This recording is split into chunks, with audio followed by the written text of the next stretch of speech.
त्वत्पादपङ्केरुहं प्राप्तं मां परिपालयेति सततं याचे निबद्धाञ्जलिः चित्तं मद्गुणदोषचिन्तनविधौ नूनं मनाङ्मा कृताः श्रीसत्यात्मगुरो त्वदङ्घ्रियुगलं हित्वा न मे सद्गतिः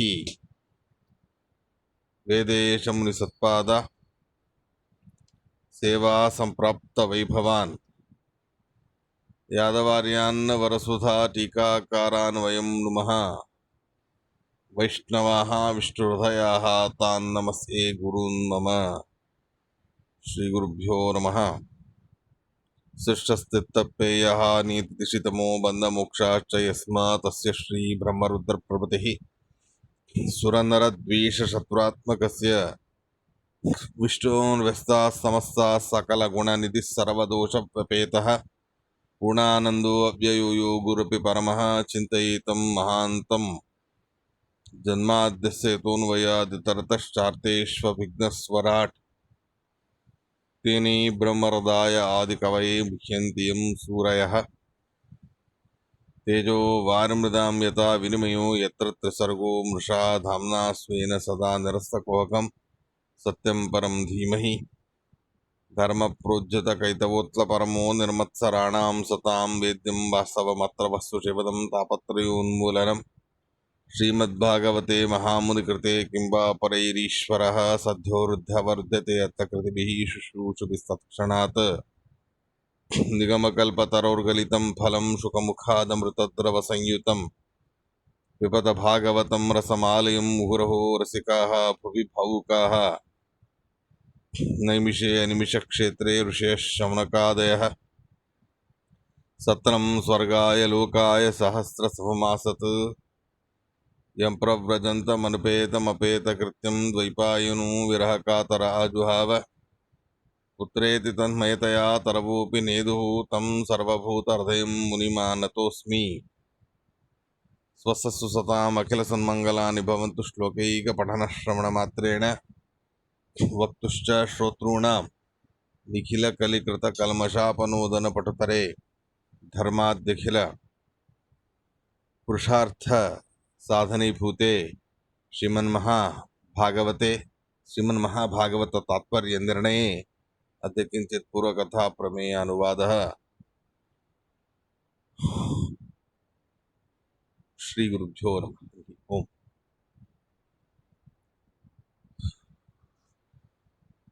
ద్వితీయ స్కందములోని 3వ అధ్యాయము రాజ్యకామో మనూన్ దేవాన్ నిర్రతీన్ త్వపిచరన్ త్యజేత్ గ్రామకామః యజేత్ సోమం అకామః పురుషం పుమాన్ అకామః సర్వకామో వా మోక్షకామ ఉదారధీః తీవ్రేణ భక్తియోగేన యజేత పురుషం పరం. శుకాచార్యులు వారు పరీక్షిత మహారాజు గారికి భగవంతుడి యొక్క భజన, నారాయణుడి యొక్క ఉపాసన ఏ కారణము చేత చేయాలి, సామాన్యంగా కొన్ని మానసికమైన కోరికల్ని తీర్చుకోవడానికి ఎవరెవరో దేవతల్ని ఉపాసన చేయడం అనేది వింటాము. అలా ఏ ఏ దేవతని ఉపాసన చేస్తే ఏ ఏ ఫలాలు మనకు లభిస్తాయి, మనిషి జీవించాలి అంటే లౌకిక సంపదలు ఉండాలి, అలౌకిక సంపదలు ఉండాలి. లౌకిక సంపదలు లేకుండా కేవలం అలౌకిక సంపదలతో ఆధ్యాత్మిక జీవనంతో గడుపుతాను ఉన్నా కష్టమే. ఆధ్యాత్మిక జీవనం మాత్రమే సాధించాలన్నా, లౌకిక జీవనం అనేది వద్దు అన్నా అది కష్టమే. మొత్తానికి లౌకిక అవసరాలు, ఆధ్యాత్మిక అవసరాలు రెండూ కూడా తీరితే గాని మనిషి తను సుఖంగా జీవించలేడు. కాబట్టి సామాన్యంగా సర్వ సంకల్పాలలోనూ కూడా ఐహికాముష్మిక ఫలాపాప్తయే అనేటటువంటి మాటని చెప్తూ వస్తారు. ఐహికము అంటే లౌకికం, ఆముష్మికము అంటే ఆధ్యాత్మికమైన మోక్షాది పురుషార్థాలు. ధర్మ, అర్థ, కామ, మోక్ష నాలుగిట్లోనూ కూడా ధర్మ, అర్థ, కామాలు లౌకికాలు అయి ఉన్నాయి, మోక్షము ఆధ్యాత్మికము అయి ఉన్నది. మొత్తానికి లౌకికము ఆధ్యాత్మికము రెండూ కూడా ఉంటే గాని సామాన్యమైన సాధకుడు తన జీవనాన్ని సుఖంగా సాగించలేడు. కాబట్టి ఈ ఉద్దేశాలని పెట్టుకొని భగవంతుడు నారాయణుడు అంటే మోక్షదాత, ఎవరికైనా మోక్షం కావాలి అంటే నారాయణుణ్ణి ఉపాసన చేస్తే చాలు, మోక్షం ఇచ్చేస్తాడు. ముకుంద ముక్తిం దదాతి ఇది ముకుంద. కాబట్టి మోక్షం కావాలి అంటే నారాయణుణ్ణి ఉపాసన చేయండి. మిగిలినవి ఏవైతే ఫలాలు ఉన్నాయిగా లౌకికమైనవి, అవేవి భగవంతుడు ఇవ్వలేడు. కాబట్టి ఇతర దేవతలందరూ కూడా ఉన్నారు. ఆ దేవతలు ఆ ప్రత్యేకమైన ఫలాలని వాళ్ళు కలగజేస్తారు. ఈ రకంగా సామాన్యంగా లోక రీతి అనేది ఉన్నది. చాలామంది అంటే మన మాధ్వ సంప్రదాయంలోనే కొంచెం ఆధ్యాత్మికమైన శాస్త్ర పరిచయం ఉన్న భవిష్యత్తులు కాకుండా ఓవరాల్గా సామాన్యమైన మాధ్వేతర జనాంగాన్ని మనం గమనిస్తే వాళ్ళు మోక్షం కోసం నారాయణుడు, లౌకిక సంపదలకి రుద్రదేవుడు, వేరే వేరే దేవతలు అని ఈ రకంగా అనుకోవడం అనేది జరుగుతూ ఉన్నది. పురాణ కథల్లోనూ కూడా అలాంటి సందర్భాలే వస్తాయి. ధర్మరాజు గారు, ఆయనకి వనవాసంలో ఇంతమందికి అందరికీ భోజనం పెట్టాలి అంటే దానికి అక్షయ పాత్ర కావాలి. కాబట్టి సూర్యుడిని ఆయన ప్రార్థన చేశాడు. తమ అజ్ఞాతవాసం నిర్విఘ్నంగా సాగాలి అని దుర్గాదేవిని ప్రార్థన చేశాడు. మోక్షం కోసం నారాయణుణ్ణి, మిగిలిన వాటికి వేరే వేరే దేవతల్ని కోరుకోవాలి అనేటటువంటి ఒక సందర్భం అనేది, సామాన్యంగా ఆలోచన విధానం అనేది మనం లోకంలో చూస్తాం. దానికి సమాధానంగా శుకాచార్యులు వారు ఈ మాటని ఇక్కడ చెబుతూ ఉన్నారు. ఏంటది అంటే, అకామ సర్వకామోవ మోక్షకామ ఉదారధీహి తీవ్రేణ భక్తియోగేన యజేత పురుషం పరం. అకామ సర్వకామోవ మోక్షకామ ఉదారధీహి తీవ్రేణ భక్తియోగేన యజేత పురుషం పరం. పైన ఎన్నో చెప్పారు. రాజ్యకామ, పుత్రకామ, ధనకామ, గ్రామకామ, ఇలా ఎన్నెన్నో కోరికల గురించి ప్రస్తావన చేసి ఆ కోరికలన్నీ తీర్చుకోవడానికి ఆ దేవతలు ఉన్నారు, వాళ్ళని ఉపాసన అనేది చేయాలి. అలా వాళ్ళని ఉపాసన అనేది చేస్తే ఆ ఉపాసన ద్వారా మనకు ఆ వాంఛితమైన ఫలాలు మనకు దొరుకుతాయి అని వెనకంతా చెప్తూ వచ్చారు. చెబుతూ చివరికి ఉపసంహారంలో ఈ మాటని చెబుతారు శుకాచార్యులు వారు. ఇప్పుడు సామాన్యంగా అందరికీ రెండూ ఉంటాయి. కొంతమందికి లౌకికం మాత్రమే ఉంటుంది. కానీ ఉత్తమ తరగతికి చెందిన భక్తులు, మహానుభావులు నిష్కామ కర్మని మాత్రమే అనుష్ఠానం చేస్తూ మహావిరక్తి శిఖామణులు ఎవరైతే ఉన్నారో అలాంటి మహానుభావులకి లౌకికమైనటువంటి ఏ కోరికలు ఉండవు. మన శుకాచార్యులు లాంటి వారు, అలాంటి శుకాచార్యులు లాంటి మహానుభావులకి లౌకికమైనవి ఏమున్నాయి చెప్పండి? కోరికలు ఏవీ లేవు. అవధూత శిఖామణి. అలా ఉన్నప్పుడు అలాంటి వాళ్ళకి మాత్రమే భగవంతుడు ఉపాస్యుడు. వేరే వేరే కోరికలు ఉంటే వాటిని తీర్చుకోవడానికి వేరే వేరే దేవతల్ని ఉపాసన చెయ్యాలి అనేటటువంటి మాట తప్పు. ఎందుకు అంటే అకామ సర్వకామోవ, మనకు ఏ కోరికలు లేవు అన్నా భక్తితో భగవంతుణ్ణి ఉపాసన చేసుకుంటూ వెళ్ళాలి. సర్వకామోవ, పైన చెప్పిన సకలము కూడా కావాలి అనుకున్నప్పుడు రాజ్యం, గ్రామం, పశువు, పక్షి, వృక్ష పుత్ర సంతాన మొత్తానికి నానా విధాలుగా పైన చెప్పినవన్నీ మనకు కావాలి అంటే సర్వకామ అలాంటి పరిస్థితి అనేది ఉంటే, లేదా మోక్షం కావాలి అని మాత్రమే కోరుకునేవారు, మోక్షం మాత్రమే దొరకాలి అని కోరుకునేవారు. ఇలాంటి ఈ 3 రకాల కేటగిరీకి చెందిన భక్తులు అందరూ కూడా కామన్‌గా ఉపాసన చేసేది భగవంతుణ్ణే. తీవ్రేణ భక్తి యోగేన యజేత పరమం పురుషం. పురుషం పరం, పరమ పురుషుడు పురుషోత్తముడైనటువంటి భగవంతుణ్ణే వారు ఉపాసన అనేది చెయ్యాలి. ఏ కోరికలున్నా అన్నీ తీరుస్తాడు, ఏ కోరికలు లేవు. ఇక మోక్షం అనేది ఉంది అంటే మోక్షము ఇస్తాడు. ఇదంతా సరిగ్గా ఉన్నది. కానీ ఏ కోరికలు ఉన్నా తీరుస్తాడు, సరిపోయింది. మోక్షం అనేది కావాలన్నా ఇస్తాడు అనేది సరిపోయింది. అకామః, ఏ కోరికలు లేని వాడికి భగవంతుడితో ఏమిటి సంబంధం? అలాంటి వాళ్ళు ఉంటారా?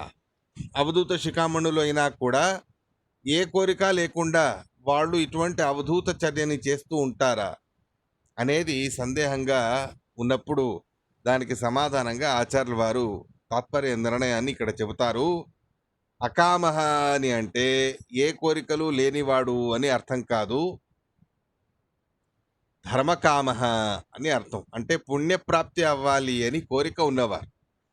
ఆ పుణ్యప్రాప్తి అనేది భగవత్ప్రీతి కోసం, భగవత్ప్రీతి జనకమైన పుణ్యప్రాప్తి అనేది అవ్వాలి అని కోరిక బ్రహ్మదేవుడికి ఉంది. కాబట్టే ఆయన చేసిన అశ్వమేధ యాగములో అశ్వము కూడా తనే అయి తనను తనే బలి ఇచ్చి ఆ పుణ్యాన్ని కూడా తనే పొందాడు. పుణ్యలోభం అనేది ఉన్నది బ్రహ్మదేవుడికి అని శాస్త్రాలే మనకు స్పష్టంగా చెబుతాయి. అలా అకామః అంటే అసలు ఏ కోరికలు లేని వాళ్ళు అనేవారు కాదు, కోరికలు అనేవి ఉంటాయి. ధర్మకామః, ధర్మం పుణ్యం మాత్రమే సంపాదించాలి అనే ఉద్దేశం ఉన్నా, ఇక మహానుభావులు ముఖ్యప్రాణమూర్తి బ్రహ్మదేవుడు ఇలాంటి ఏకాంత భక్తులు ఎవరైతే ఉన్నారో అలాంటి ఆ ఏకాంత భక్తులు నివృత్త ధర్మానుష్ఠాన కోరికలు ఉన్నవాళ్ళు, సకామ కర్మలు చేయరు, నిష్కామ కర్మలే వాళ్ళు చేస్తారు. అలాంటి నిష్కామ కర్మలు చేసే వాళ్ళకి కూడా నిష్కామ కర్మలకి సంబంధించి ఒక ఉద్దేశాన్ని మనకు చెబుతారు. అదే భగవంతుడి ప్రీతి అనేది పొందడం. అదే ఒక కోరిక. మనకు ఏవీ లేవండి కోరికలు, మోక్షము వద్దు. అలాంటప్పుడు ఎందుకండి ఇంత కష్టపడుతున్నారు అంటే భగవంతుడి ప్రీతి కావాలి, భగవంతుడి అనుగ్రహం కావాలి, అది ఒక కోరికేగా. కాబట్టి అకామః అని అంటే ఏ కోరికలు లేవు అనే అభిప్రాయం కాదు, ధర్మకామః, పుణ్య లోభము పుణ్యము కావాలి అని అనుకున్న వాళ్ళు, అలాంటి వాళ్ళకి సంబంధించి అని చెప్తారు.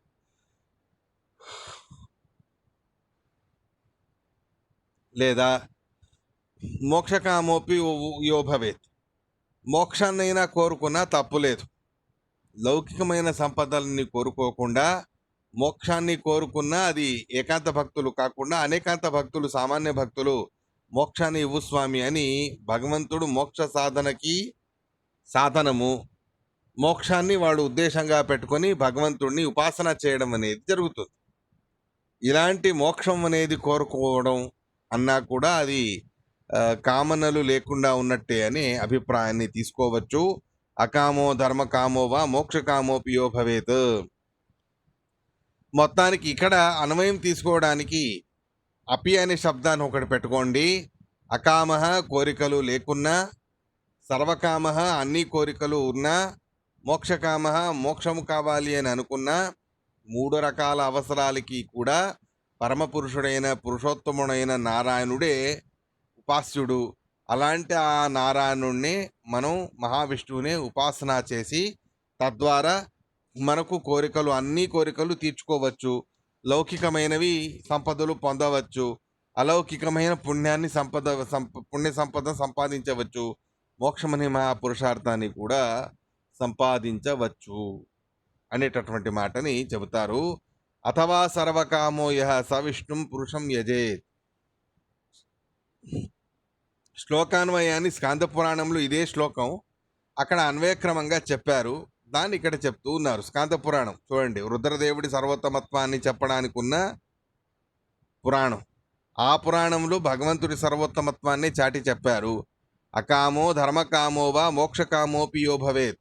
ఏ కోరికలు లేకున్నా, ధర్మకామం అనేది ఉన్నా, మోక్షకామం అనేది ఉన్నా, అథవా సర్వకామ అన్ని కోరికలు ఉన్నా వాళ్ళు పరమపురుషుడైన పరమాత్ముని యజేత, ఉపాసన అనేది చెయ్యాలి.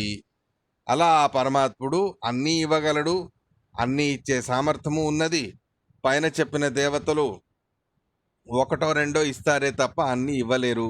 కానీ అన్నీ ఇచ్చే సామర్థ్యం నారాయణుడికి ఉన్నది. కాబట్టి లౌకిక సంపదలు ఇస్తాడు, అలౌకికమైన మోక్షాది మహాపురుషార్థాలు ఇస్తాడు, మహాపుణ్యాన్ని కూడా ఇస్తాడు అనేటటువంటి మాటని స్పష్టం చేస్తారు శుకాచార్యులు వారు.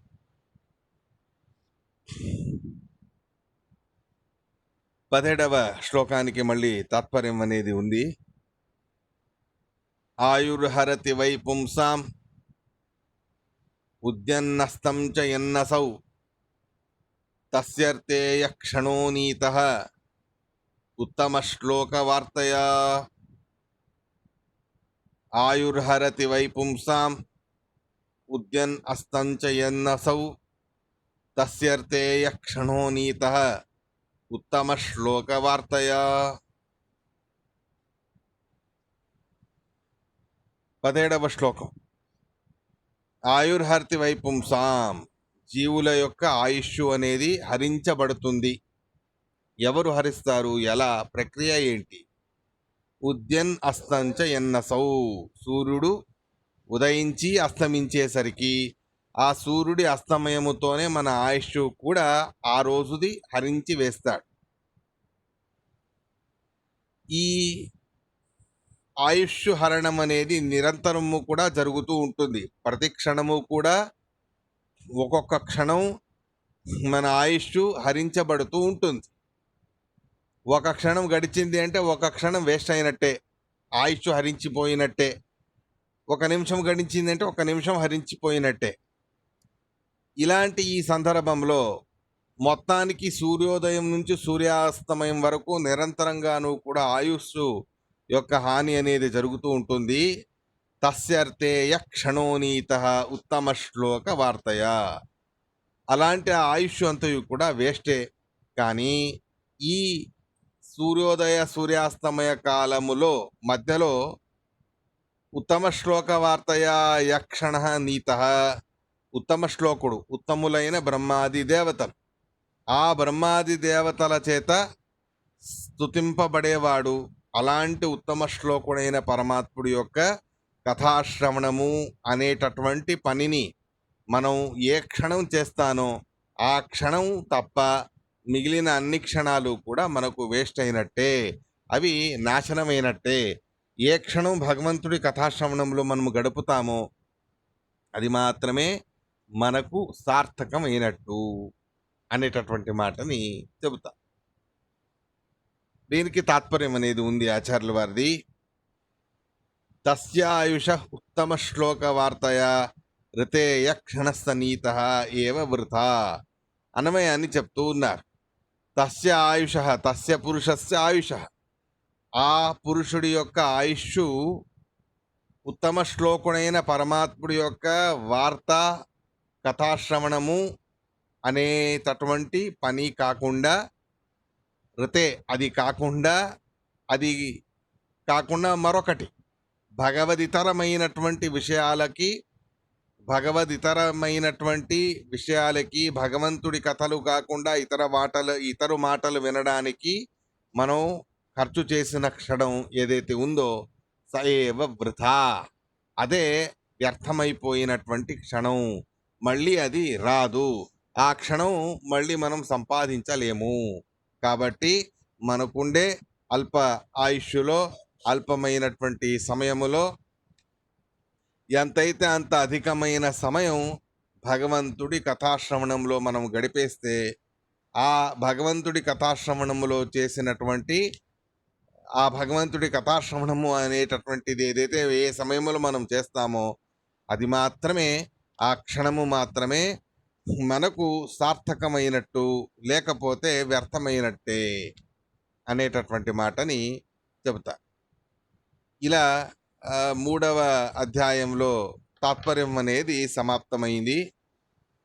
నాలుగవ అధ్యాయంలో తాత్పర్యాలు అనేవి తెలుసుకుందాం. నాలుగవ అధ్యాయంలో రెండవ శ్లోకానికి తాత్పర్యం అనేది ఉంది.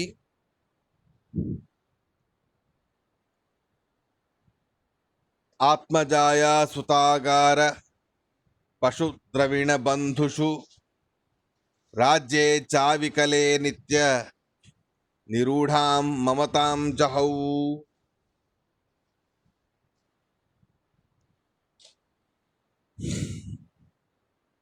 ఆత్మజాయా సుతాగార పశు ద్రవిణ బంధుషు రాజ్యే చావికలే నిత్య నిరూఢాం మమతాం జహౌ.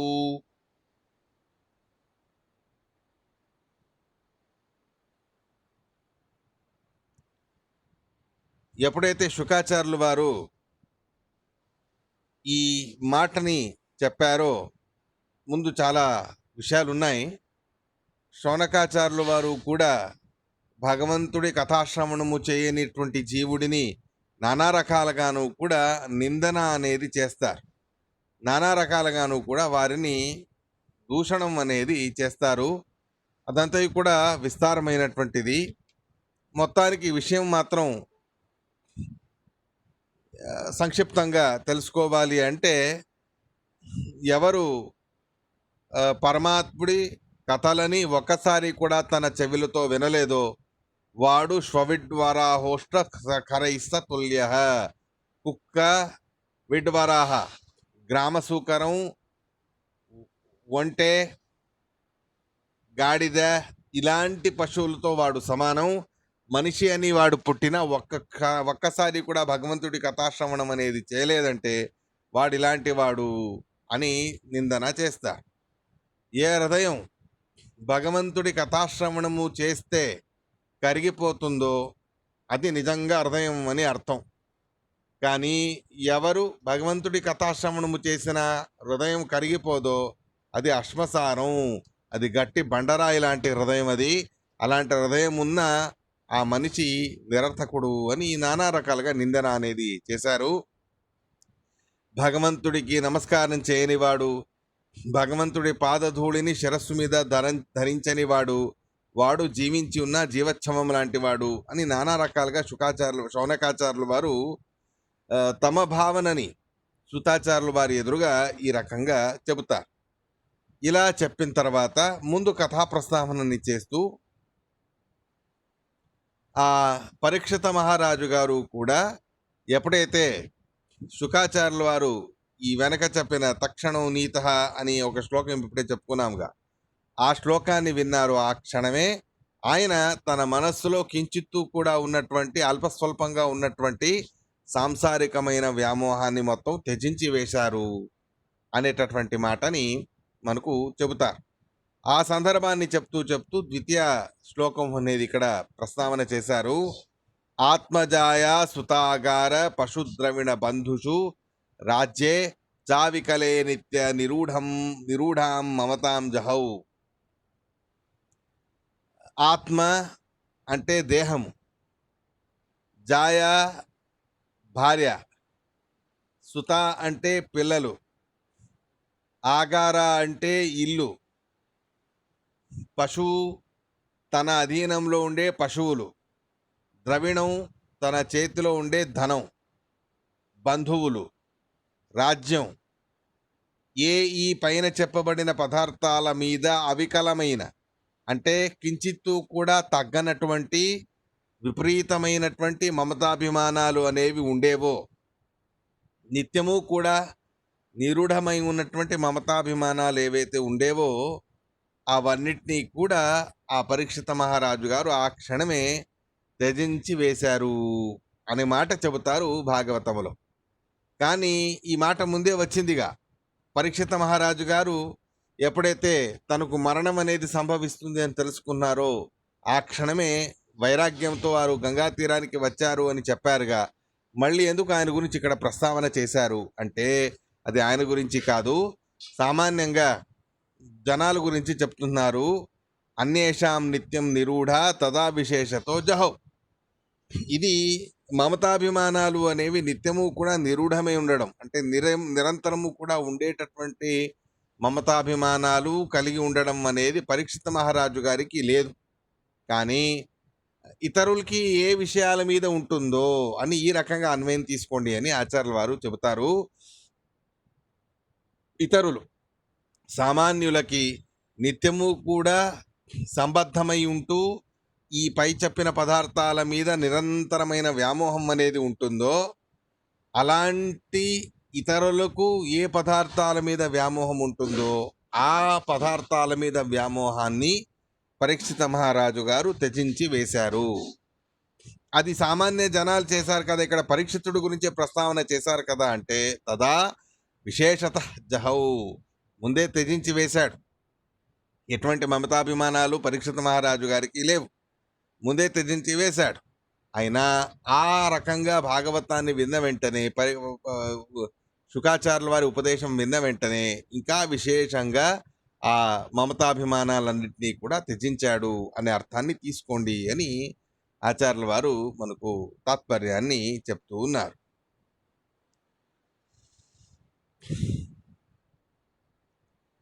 సంస్థాం విజ్ఞాయ సన్యస్య కర్మత్రైవర్గికంచయత్ వాసుదేవే భగవతి స్వాత్మభావం దృఢం గతః. సంస్థాం విజ్ఞాయ సన్యస్య కర్మత్రైవర్గికంచయత్ వాసుదేవే భగవతి స్వాత్మభావం దృఢం గతః.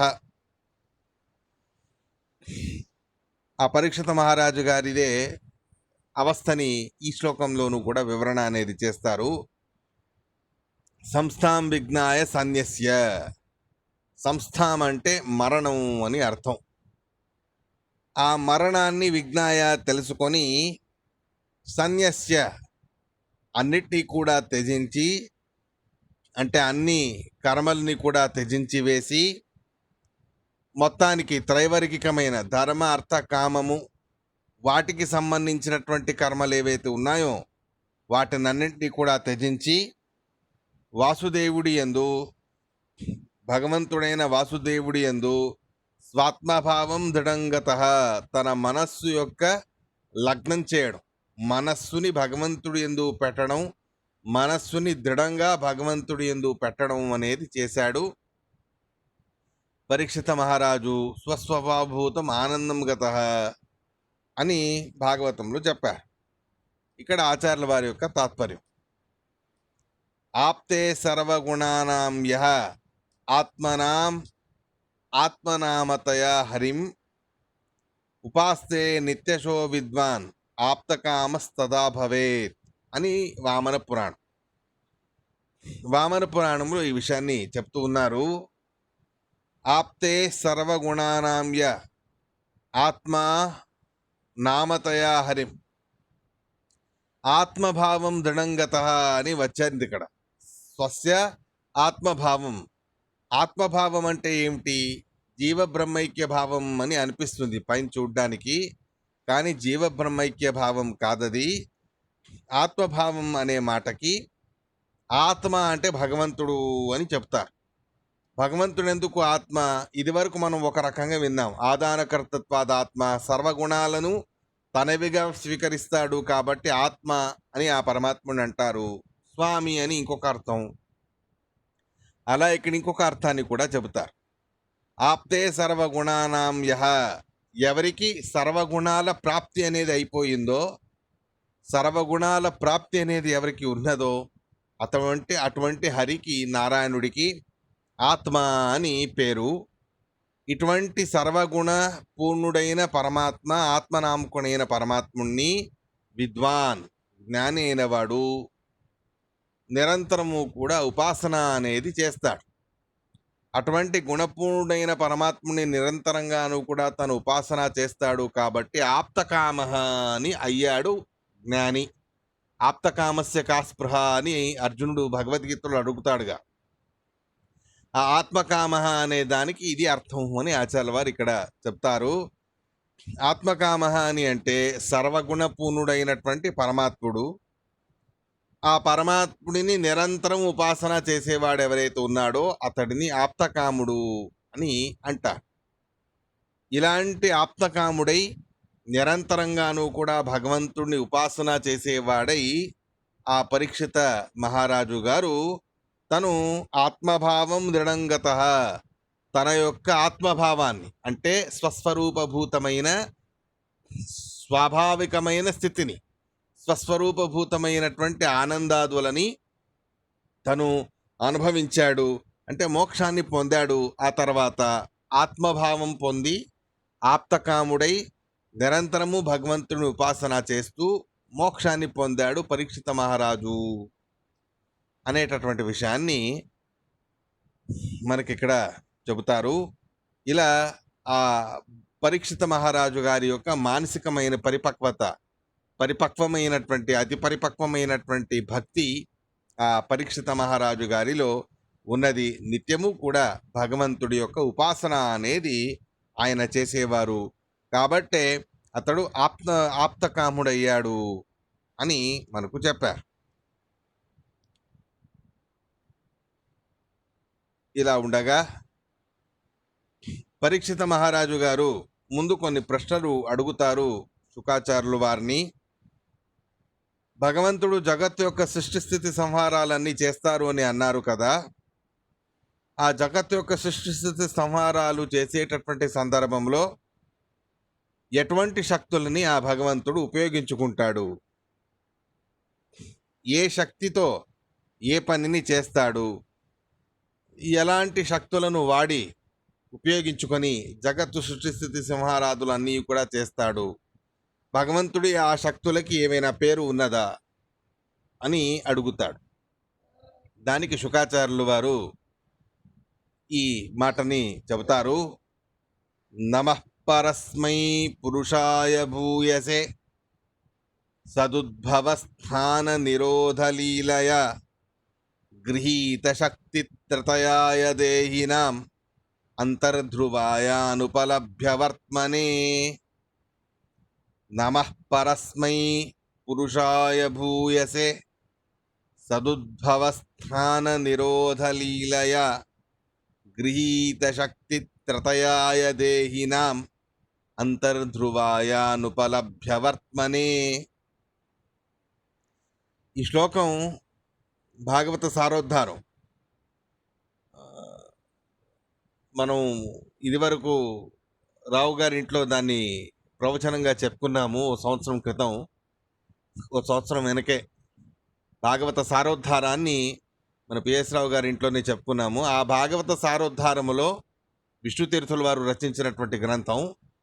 ఆ భాగవత సారోద్ధారంలో 365 రోజులకి 365 శ్లోకాలు అని భాగవతంలోని చాలా చక్కగా చాలా విశేషమైనటువంటి శ్లోకాలని వారు సంగ్రహం అనేది చేశారు.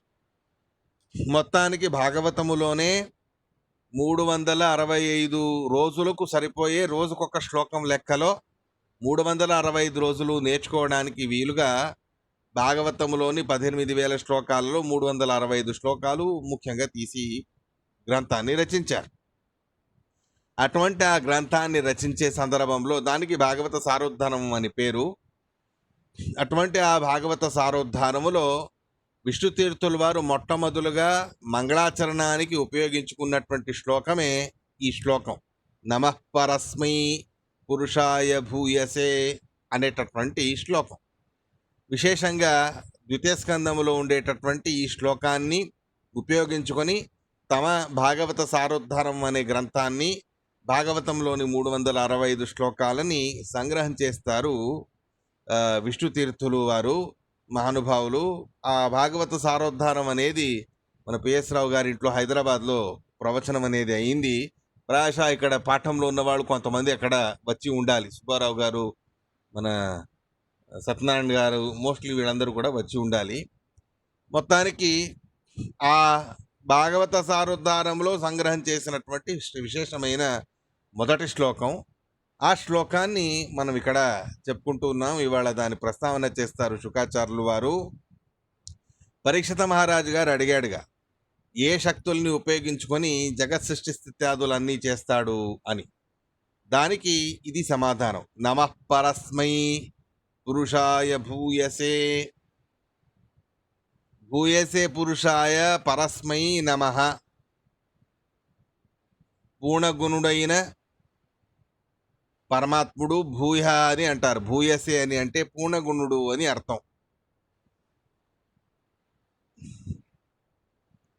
సర్వోత్తముడైన పురుషుడు పరస్మై పురుషాయ. సర్వోత్తముడైన పురుషుడు, సర్వోత్తముడు ఎందుకు అంటే భూయసః, గుణపూర్ణుడై ఉన్నాడు ఆ భగవంతుడు. ఇటువంటి గుణపూర్ణుడై ఉన్న ఆ భగవంతుడు సదుద్భవస్థాన నిరోధ లీలయ. సదుద్భవ అంటే సత్ అంటే సత్యమైనటువంటి జగత్తు, కార్యరూపమైనటువంటి జగత్తు. ఈ జగత్తు యొక్క ఉద్భవ జననం, సృష్టి. స్థానము అంటే స్థితి, అవస్థ. నిరోధ అంటే లయము. ఇవే మొదలైనటువంటి అష్టకర్తృత్వాల్ని ఆ పరమాత్ముడు చేస్తాడు. ఈ జగత్తు సృష్టి స్థితి సంహారాదులు చేసే ఆ పరమాత్మ ఏం చేశాడు? గృహీత శక్తి త్రతయాయ. 3 రకాల శక్తులని తనవిగా స్వీకరించి ఆ 3 శక్తులను ఉపయోగించుకొని జగత్తు యొక్క సృష్టి స్థితి సంహారాలన్నీ కూడా చేస్తాడు. అలాంటి ఆ పరమాత్ముడు దేహినాం అంతర్ధ్రువాయ, సకల జీవరాశుల ప్రాణుల అంతర్యామి, వాళ్ళ హృదయాంతర్యామిగా ఎలవేళలాను కూడా ఉండేటటువంటి వాడై ఉన్నవాడు. అంతర్ధ్రువాయ అనుపలభ్య వర్త్మనే, అలా అందరికీ చాలా చేరువలో ఉన్నవాడు, చాలా దగ్గరలో ఉన్నవాడు. అయినా అనుపలభ్య వర్త్మనే, ఎవరికి దొరకడు. ఇలా అందరికంటే అందరికీ చాలా దగ్గరగా ఉండేవాడు. అలాంటి ఆ పరమాత్ముడు ఇంత దగ్గరగా ఉన్నాను కూడా అనుపలభ్య వర్త్మనే, తను మనకు దొరకడు. ఈ రకంగా ఆ పరమాత్ముడి యొక్క లీల అనేది ఉన్నది. ఆ 3 శక్తులు ఏవి అనే దానికి ఆచార్యుల వారు వ్యాఖ్యానంలో చెబుతారు.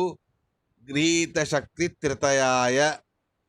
గృహీత శక్తి త్రితయౌ, 3 రకాల శక్తులు అని తీసుకోండి. త్రితయాయ కాదు, త్రితయౌ అనేది మీరు అక్కడ విభక్తి పరిణామాన్ని చేసుకోండి అని విభక్తిని చెబుతా. మొత్తానికి 3 రకాల శక్తులు అని అర్థం. ఏమిటవి 3 రకాల శక్తులు అంటే ఇచ్ఛా జ్ఞానం క్రియాచేతి నిత్యా శక్తయ ఈషితు స్వరూపభూతాపితు భేదవద్ వ్యావహారిక ఇది ప్రకాశ సంహిత వచనాత్ నిత్యగృహీత శక్తిత్వమేవ. ప్రకాశ సంహిత అనబడేటటువంటి ఒక గ్రంథం, ఆ గ్రంథంలో ఉండేటటువంటి శ్లోకం నిత్యము కూడా తన అధీనంగా పెట్టుకొని ఉన్నటువంటి 3 రకాల శక్తులే ఇవి. ఏమిటవి? ఇచ్ఛా, జ్ఞానం, క్రియ. ఇవి ఎప్పుడూ పరమాత్ముడికి ఉంటాయి. ప్రళయకాలమైనా సరే, సృష్టికాలమైనా సరే, ఏ కాలమైనా సరే, ఎలవెళ్ళలాను కూడా పరమాత్ముడిలోనే ఉంటాయి. పరమాత్ముడే ఈ శక్తులు. స్వరూపభూతా అపి, తన యొక్క స్వరూపభూతంగా స్వరూపంలోనే ఉన్నటువంటివి, స్వాభావికమైన తన స్వరూపభూతమైనటువంటి శక్తులు ఇవి. అయినా పరమాత్ముడికి ఈ శక్తులకి వ్యత్యాసం అనేది ఏం లేదు. ఆయన శక్తి, ఆయన రెండు ఒకటే. భగవంతుడి శక్తికి భేదం అనేది లేదు. అయినా విశేషత ఆ శక్తులు వేరు అనే రకంగా భేద వ్యవహారం అనేది చేయబడుతుందే తప్ప భేద వ్యవహారం చేస్తున్నారు అన్న మాత్రాన అది వేరే అని అనుకోకండి. భగవంతుడి శక్తులకి మొత్తం అత్యంత అభిన్నం. ఎలవెళ్ళలాను కూడా ఆయనతో పాటు ఉండేటటువంటిది. మనకలా ఉండదు. మన శక్తులకు మనకు మన స్వరూపగతం కాకుండా సంసారావస్థలో మన శక్తులకి మనకు అభేదం అనేది ఉండదు. ఈ సంసారావస్థలో జాగ్రత్త అవస్థలో చేసే పనులకు ఉన్న శక్తి నిద్రావస్థలో ఉండదు. నిద్రావస్థలో ఉన్నప్పుడు జాగ్రత్త అవస్థలో ఉండేటటువంటి ఏ పనులు కూడా చేసే సామర్థ్యం అనేది ఉండదు. అథవా రోగాదులు వచ్చినప్పుడు ఇదివరకటి వలె మనం ఏ పనులు చేయగలమో అలాంటి ఆ పనులు చేయగలం. ఇదివరకు ఈ రకంగా శక్తి ఉండేది ఈ పని చేయడానికి, ఇప్పుడు ఆ శక్తి లేదు అని ఇలా మనకు మన శక్తులకి భేదం అనేది ఉన్నది. మనం వేరు, మన శక్తులు వేరు. స్వరూపభూతమైన అవస్థ ముక్తావస్థ కాకుండా సంసార అవస్థలో అవి రెండు వేరు వేరు. కానీ భగవంతుడికి అలా కాదు, రెండు ఒకటే. అంటే ఆయన స్వరూపభూతమైనవే. అలాంటి జగత్తు యొక్క సృష్టి ఆదులన్నీ చేయాలి అని ఇచ్చ సంకల్పం చేస్తాడు భగవంతుడు. రెండోది ఎలా చేయాలా అనే జ్ఞానం ఆ పరమాత్ముడికి ఉన్నది. ఇక ముందు చెయ్యాలి అని అనుకుంటాడు, తర్వాత దాన్ని ఎలా చెయ్యాలా అని తెలుసుకొని ఉన్నాడు. తెలుసుకుని ఉన్న దాన్ని క్రియారూపంలో పెడతాడు. అంటే దాన్ని నిర్మాణం అనేది చేయడం మొదలు పెడతాడు. ఇలాంటి ఇచ్ఛాశక్తి, జ్ఞానశక్తి, క్రియాశక్తి అనబడే ఈ మూడు శక్తులే ఎల్లవేళలాను కూడా భగవంతుడి చేతిలో ఉండేవి. జగత్ సృష్టి స్థితి సంహారాలు జరగాలి అంటే ఈ మూడు ఉండాల్సిందే.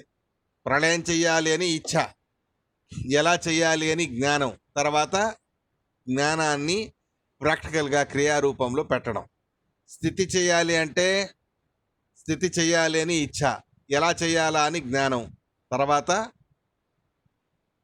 ఆ స్థితి అవస్థ చేసేటటువంటి సందర్భంలో క్రియారూపత్వాన్ని ఇవ్వడం. ఇలాగే సృష్టి విషయంలోనూ కూడా అంతే. సృష్టి చేయాలి అని ఇచ్ఛ, ఎలా చేయాలి అని జ్ఞానం, ఆ తర్వాత క్రియ, తద్వారా ఆ క్రియారూపత్వాన్ని ఇస్తాడు. ఈ మూడు శక్తులను ధరించి ఉన్నవాడు ఆ పరమాత్మ. ఈ మూడు శక్తులు ఉపయోగించుకొని భగవంతుడు సకామయత్ సర్వం సృజామీతి కామయత్ అని ఈ రకంగా పరమాత్ముడికి ఇచ్ఛాశక్తి, జ్ఞానశక్తి, క్రియాశక్తి అనే మూడు శక్తులు ఉన్నాయి అనేటటువంటి మాటని మనకు చెబుతారు. ఇలాంటి ఆ భగవంతుడిని స్తుతిస్తూ ఆయన మహిమని ఒకటొకటిగా చెప్తూ వస్తారు. నెక్స్ట్ శ్లోకంలోనూ కూడా పరమాత్ముడి గురించి ప్రస్తావన అనేది చేశారు. సత్వమూర్తి అని అంటారు పరమాత్ముడిని. ఆయన్ని సత్వమూర్తి అని ఎందుకు అంటారు? సత్వాది గుణాలు ఆయనలో లేవు కదా. అలాంటప్పుడు సత్వమూర్తి ఎందుకు ఆ పరమాత్మ అనేటటువంటి ప్రశ్నకి అన్నిటికీ కూడా సమాధానం అనేది చెప్తారు. అదేమిటా అన్నదాన్ని మనం రేపు తెలుసుకుందాం. ఇవాటికి శ్రీకృష్ణ అర్పణమస్తు.